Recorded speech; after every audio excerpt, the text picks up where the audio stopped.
السلام علیکم، امید ہے سب خیریت سے ہوں گے۔ آج ہم سورہ بقرہ کی آیت نمبر 183 یعنی کہ 183 سے ترجمہ پڑھنا شروع کریں گے۔ اللہ تعالیٰ ہمیں قرآن کو سمجھنے اور اس پر عمل کرنے کی توفیق عطا فرمائے۔ بسم اللہ الرحمن الرحیم۔ اے لوگوں جو ایمان لائے ہو، تم پر روزے فرض کر دیے گئے جس طرح تم سے پہلے انبیاء کے پیرووں پر فرض کیے گئے تھے۔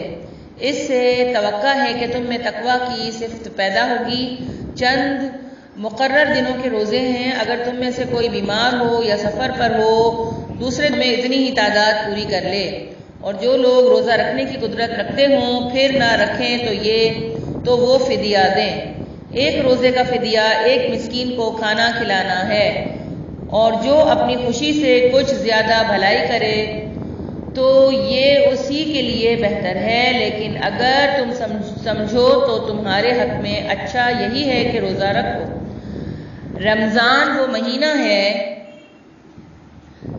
جس میں قرآن نازل کیا گیا، جو انسانوں کے لیے سراسر ہدایت ہے اور ایسی واضح تعلیمات پر مشتمل ہے جو راہ راست دکھانے والی اور حق و باطل کا فرق کھول کر رکھ دینے والی ہیں۔ لہٰذا اب سے جو شخص اس مہینے کو پائے اس کو لازم ہے کہ اس پورے مہینے کے روزے رکھے، اور جو کوئی مریض ہو یا سفر پر ہو تو دوسرے دنوں میں روزوں کی تعداد پوری کرے۔ اللہ تعالیٰ تمہارے ساتھ نرمی کرنا چاہتا ہے، سختی کرنا نہیں چاہتا، اس لیے یہ طریقہ تمہیں بتایا جا رہا ہے تاکہ تم روزوں کی تعداد پوری کر سکو، اور جس ہدایت سے اللہ نے تمہیں سرفراز کیا ہے اس پر اللہ کی کبریائی کا اظہار و اعتراف کرو اور شکر گزار بنو۔ اور اے نبی میرے بندے، اگر تم سے میرے متعلق پوچھیں تو انہیں بتا دو کہ میں ان سے قریب ہی ہوں۔ پکارنے والا جب مجھے پکارتا ہے میں اس کی پکار سنتا اور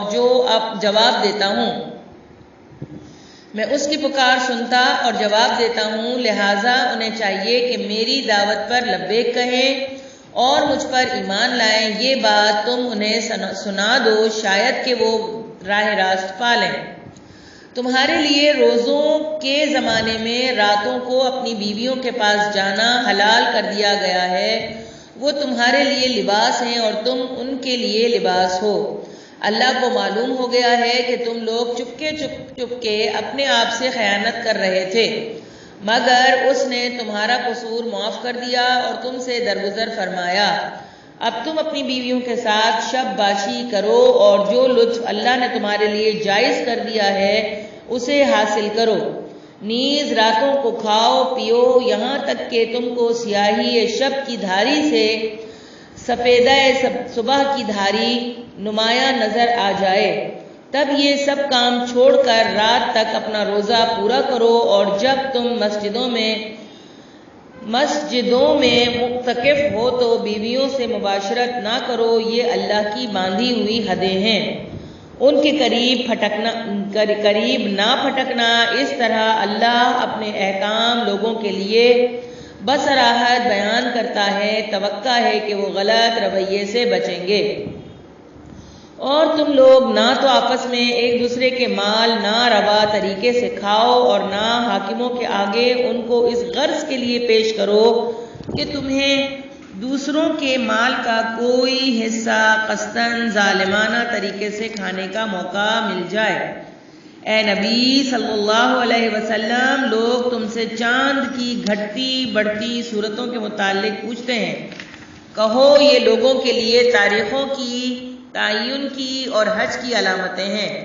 نیز ان سے کہو یہ کوئی نیکی کا کام نہیں ہے کہ تم اپنے گھروں میں پیچھے کی طرف سے داخل ہوتے ہو، نیکی تو اصل میں یہ ہے کہ آدمی اللہ کی ناراضگی سے بچے، لہٰذا تم اپنے گھروں میں دروازے ہی سے آیا کرو، البتہ اللہ سے ڈرتے رہو، شاید کہ تمہیں فلاح نصیب ہو جائے۔ اور تم اللہ کی راہ میں ان لوگوں سے لڑو جو تم سے لڑتے ہیں، مگر زیادتی نہ کرو، اللہ زیادتی کرنے والوں کو پسند نہیں کرتا۔ ان سے لڑو جہاں بھی تمہارا ان سے مقابلہ پیش آئے، اور انہیں نکالو جہاں سے انہوں نے تم کو نکالا ہے، اس لیے کہ قتل اگرچہ برا ہے مگر فتنہ اس سے بھی زیادہ برا ہے۔ اور مسجد حرام کے قریب جب تک وہ تم سے نہ لڑیں تم بھی نہ لڑو، مگر جب وہ وہاں لڑنے سے نہ چکیں تو تم بھی بے تکلف انہیں مارو کہ ایسے کافروں کی یہی سزا ہے۔ پھر اگر وہ باز آ جائیں تو جان لو کہ اللہ معاف کرنے والا اور رحم فرمانے والا ہے۔ تم ان سے لڑتے رہو یہاں تک کہ فتنہ باقی نہ رہے اور دین اللہ کے لیے ہو جائے۔ پھر اگر وہ باز آ جائیں تو سمجھ لو کہ ظالموں کے سوا اور کسی پر دست درازی روا نہیں۔ ماہ حرام کا بدلہ ماہ حرام ہی ہے اور تمام حرمتوں کا لحاظ برابری کے ساتھ ہوگا، لہذا جو تم پر دست درازی کرے تم بھی اسی طرح اس پر دست درازی کرو، البتہ اللہ سے ڈرتے رہو اور یہ جان رکھو کہ اللہ انہی لوگوں کے ساتھ ہے جو اس کی حدود توڑنے سے پرہیز کرتے ہیں۔ اللہ کی راہ میں خرچ کرو اور اپنے ہاتھوں سے اپنے آپ کو ہلاکت میں نہ ڈالو۔ احسان کا طریقہ اختیار کرو کہ اللہ محسنوں کو پسند کرتا ہے۔ اللہ کی خوشنودی کے لیے جب حج اور عمرے کی نیت کرو تو اسے پورا کرو، اور اگر کہیں گھر جاؤ تو جو قربانی میسر آئے اللہ کی جناب میں پیش کرو، اور اپنے سر نہ مونڈو جب تک کہ قربانی اپنی جگہ نہ پہنچ جائے، مگر جو شخص مریض ہو یا جس کے سر میں کوئی تکلیف ہو اور اس بنا پر اپنا سر منڈوا لے تو اسے چاہیے کہ فدیے کے طور پر روزے رکھے اور صدقہ دے یا قربانی کرے۔ پھر اگر تمہیں امن نصیب ہو جائے اور تم حج سے پہلے مکہ پہنچ جاؤ تو جو شخص تم میں سے حج کا زمانہ آنے تک عمرے کا فائدہ اٹھائے وہ حسب مقدور قربانی دے، اور اگر قربانی میسر نہ ہو تو 3 روزے حج کے زمانے میں اور 7 گھر پہنچ کر اس طرح پورے 10 روزے رکھ لے۔ یہ رعایت ان لوگوں کے لیے ہے جن کے گھر مسجد حرام کے قریب نہ ہوں۔ اللہ کے ان احکام کی خلاف ورزی سے بچو اور خوب جان لو کہ اللہ سخت سزا دینے والا ہے۔ حج کے مہینے سب کو معلوم ہے، جو شخص ان مقرر مہینوں میں حج کی نیت کرے اسے خبردار رہنا چاہیے کہ حج کے دوران میں اس سے کوئی شہوانی فعل، کوئی بدعملی، کوئی لڑائی جھگڑے کی بات سرزد نہ ہو، اور جو نیک کام تم کرو گے وہ اللہ کے علم میں ہوگا۔ سفر حج کے لیے زاد راہ ساتھ لے جاؤ اور سب سے بہتر زاد راہ پرہیزگاری ہے، پس اے ہوش مندوں میری نافرمانی سے پرہیز کرو۔ اور اگر حج کے ساتھ ساتھ تم اپنے رب کا فضل بھی تلاش کرتے جاؤ تو اس میں کوئی مضائقہ نہیں۔ پھر جب عرفات سے چلو تو مشعر حرام مزدلفہ کے پاس ٹھہر کر اللہ کو یاد کرو اور اس طرح یاد کرو جس کی ہدایت اس نے تمہیں کی ہے، ورنہ اس سے پہلے تو تم لوگ بھٹکے ہوئے تھے۔ پھر جہاں سے سب لوگ پلٹتے ہیں وہیں سے تم بھی پلٹو اور اللہ سے معافی چاہو، یقیناً وہ معاف کرنے والا اور رحم فرمانے والا ہے۔ پھر جب اپنے حج کے ارکان ادا کر چکو تو جس طرح پہلے اپنے آباء و اجداد کا ذکر کرتے تھے اس طرح اب اللہ کا ذکر کرو، بلکہ اس سے بھی بڑھ کر، مگر اللہ کو یاد کرنے والے لوگوں میں بھی بہت فرق ہے۔ ان میں سے کوئی تو ایسا ہے جو کہتا ہے کہ اے ہمارے رب ہمیں دنیا ہی میں سب کچھ دے دے، ایسے شخص کے لیے آخرت میں کوئی حصہ نہیں، اور کوئی کہتا ہے کہ اے ہمارے رب ہمیں دنیا میں بھی بھلائی دے اور آخرت میں بھی بھلائی دے اور آگ کے عذاب سے ہمیں بچا۔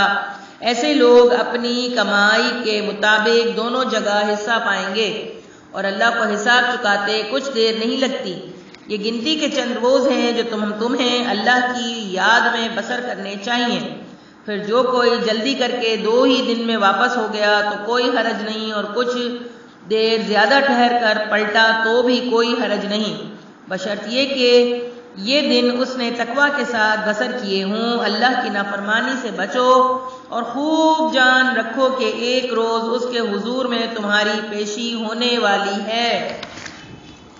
انسانوں میں کوئی تو ایسا ہے جس کی باتیں دنیا کی زندگی میں تمہیں بہت بھلی معلوم ہوتی ہیں اور اپنی نیک نیتی پر وہ بار بار خدا کو گواہ ٹھہراتا ہے، مگر حقیقت میں وہ بدترین دشمن حق ہوتا ہے۔